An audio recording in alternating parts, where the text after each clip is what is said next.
Je pense qu'avant, en 68, existe une société, même si elle est hiérarchisée. On voit bien pourquoi 95% des étudiants sont des fils de bourgeois, mais il y a quand même un vivre ensemble. Alors certes, il y a des bidonvilles, d'ailleurs à Nanterre, il y a un bidonville célèbre, puisque les étudiants qui vont en cours à Nanterre voient tous les jours la pauvreté. La pauvreté est à leur porte.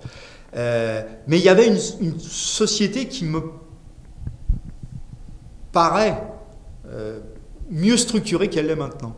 Je pense que maintenant, il y a des choses qui sont en train de se déliter. D'abord, à l'époque, il y avait une vraie classe moyenne, qui était le pilier, le pilier central de la société. Et je crois que ce pilier-là, il me semble qu'il n'existe plus. Il est plus diffus. Les choses sont plus diffuses.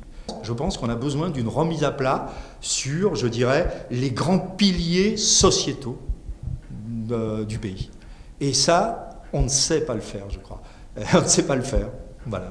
Alors peut-être que ça débouchera sur quelque chose d'un petit peu plus violent, mais encore une fois, je ne pense pas que ça ressemblera à ce qu'a été mai 68, parce que finalement, au bout du compte, si on enlève les coups de matraque, les arcades sourcilières qui ont éclaté, les mises en garde à vue un peu sévères, etc., moi, ce que je retiens de ça, c'est que l'ambiance était plutôt bon enfant, quoi. C'est peut-être un peu bête de dire ça, c'est peut-être un peu provocateur, mais c'est quand même ce que je retiens.